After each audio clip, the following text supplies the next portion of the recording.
penting mah manehna usaha nya teu paduli rek bener rek salah nu penting mah jadi bahan geus jadi bahan mah tuluy diolah deui ubaranehna teh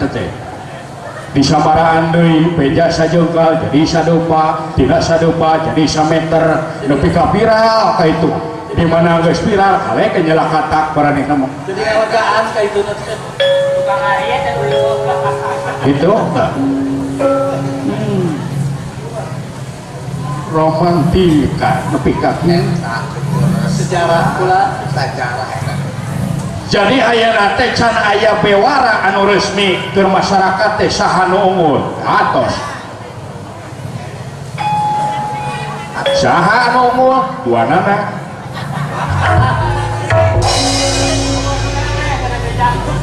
duanana kumaha duanana ieu ngaku meunang itu ngaku unggul nah pak banyak upami dibahas mah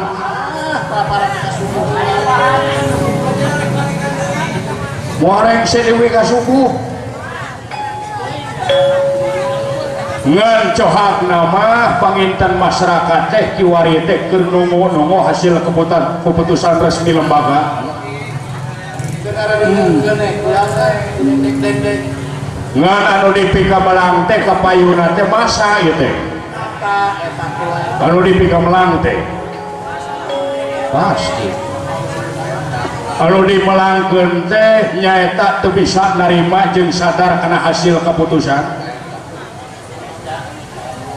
masa nu mana duanana di rek itu rek ieu di mana salah sahiji teu sadar yakin bakal nimbulkeun karusuhan anu teu mahna bakal ngarugikeun ka nagara jeung ka bangsa ta ieu urip laut teh brutal kana bisulan paneta maka karaksawangan pat panegara nuhun ngan ieu mah ningali syariat ulah atuh danu ieu ngomongkeun unggul anu itu ngomongkeun unggul aya pendukung nyaeta masa jolato we bari surah teuing bener jeung teu nama malu beureun jagona unggul malah aya nu takbir wae aya ngadeng menang teh aya nu hidup-hidupan wae aya bener boh masa itu boh masa ieu kabeh dibere pangharapan menang masa teh teu nyaho mah kabeh ge melak lamun di tanah sugan dicebor ku mudah-mudahan pan buahna teh buah teh teuing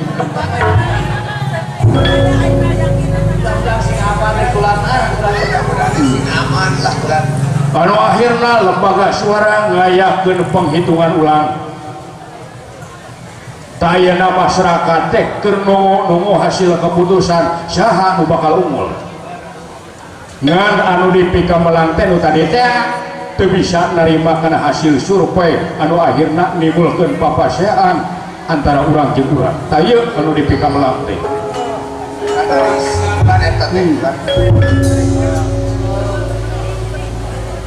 si horeng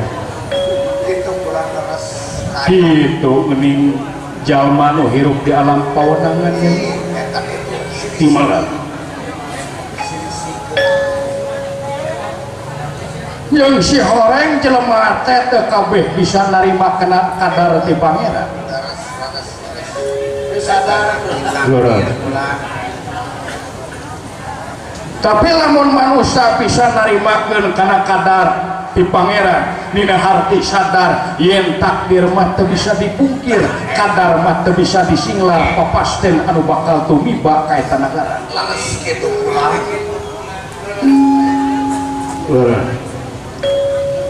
rek unggul nu itu rek unggul nu ieu eta teh papasten Laras sok sanajan beri lain pilihan urang ku pangeran dijenengkeun nu itu nu ieu oge urang moal apal ka hareupna bakal kumaha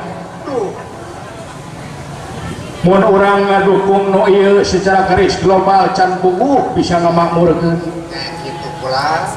mun urang teu ngadukung nu itu can puguh bakal nyangsarakeun eta laras margi jelema moal aya nu apal kana rahasia pangeran leres tong nyanyahoana eta si eta nih sok nyanyahoana teh eta si eta masuk para kadawa si Roy oh tuh acara itu ditempong eta si ngabodohkeun teh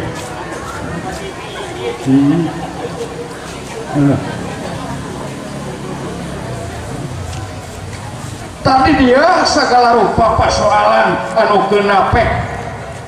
geura balikeun deui ka numahana gimana masalah ini ke kagungan bulan maha anu mana mana cenah pula nyaeta maha anu ngajadikeun bi qudratillah bi iradatillah bi idnillah bi rahmatillah ai bi teh kalayan eta kalayan pula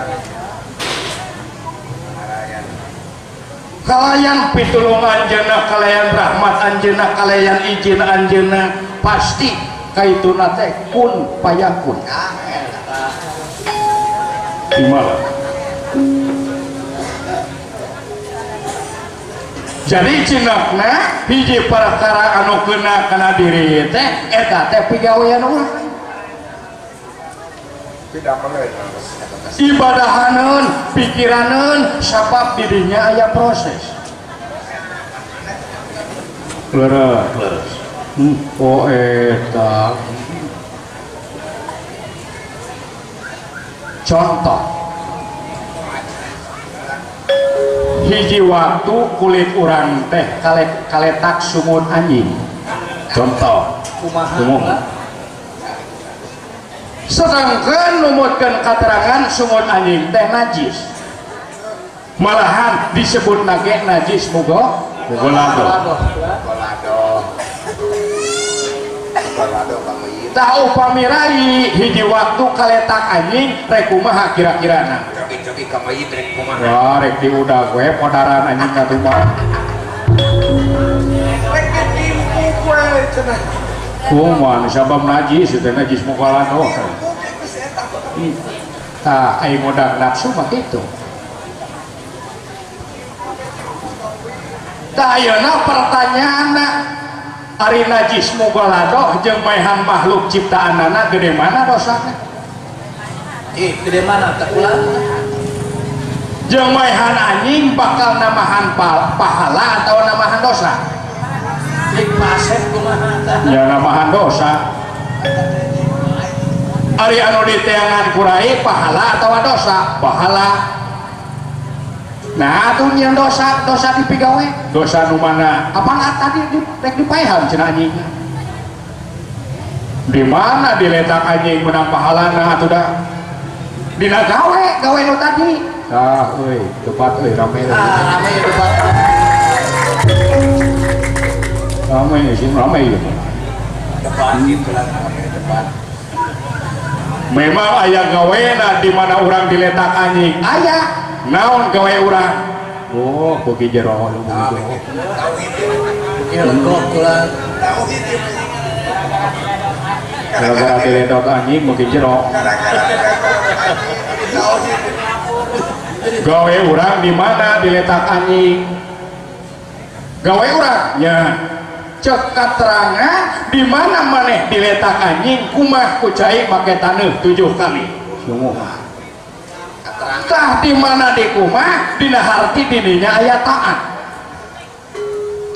kena aturan hartina aya gawe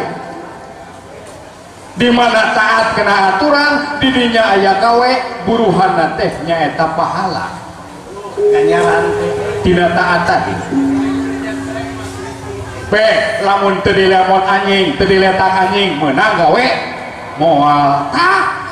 oh kadinya keburusan teh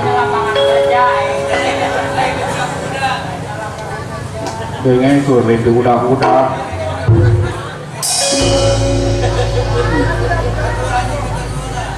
kalau mungkin dosa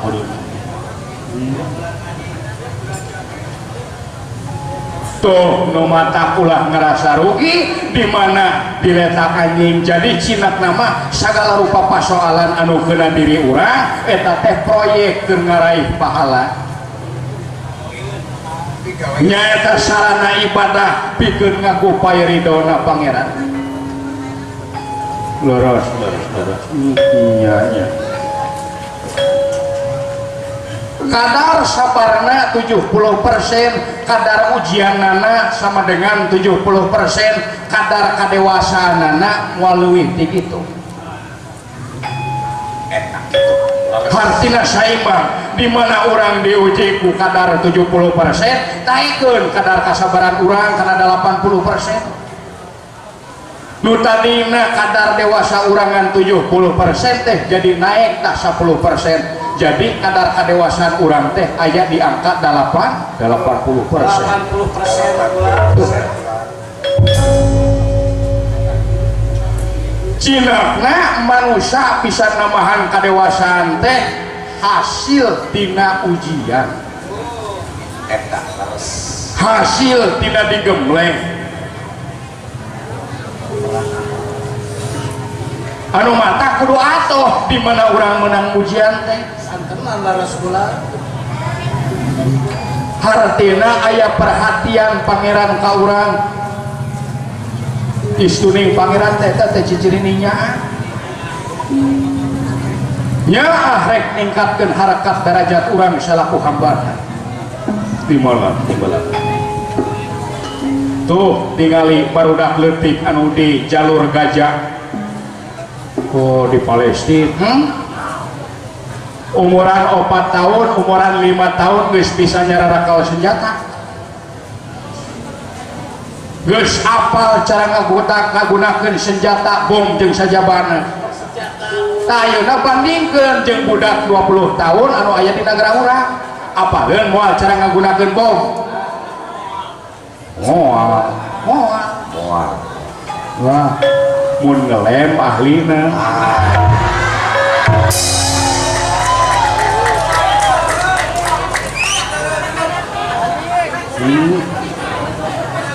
gigi dong Ngarong heo stres kayak itu nanti mapai jalan jeung geng-gengan di urang make motor rajin wani gelut rageman ari sorangan ampun pas kerupuk kahujanan tak eta teh budak masa kini teh anak modern kulan dan bisa ngalah duit geus udud budak ayeuna mah bulan selampat selumput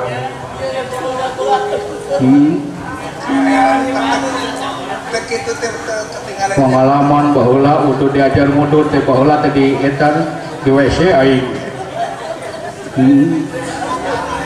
aduh kena eta kula carios aku hei guru keketok rek ka WC hei cek guru teh jang naon eta ngebul ieu bapak na ngebul kene ya lah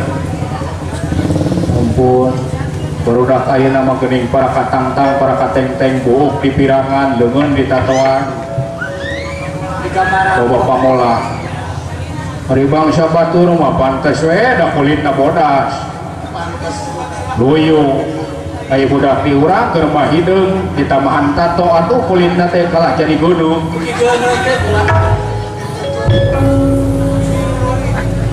batur mah gambar naga tato teh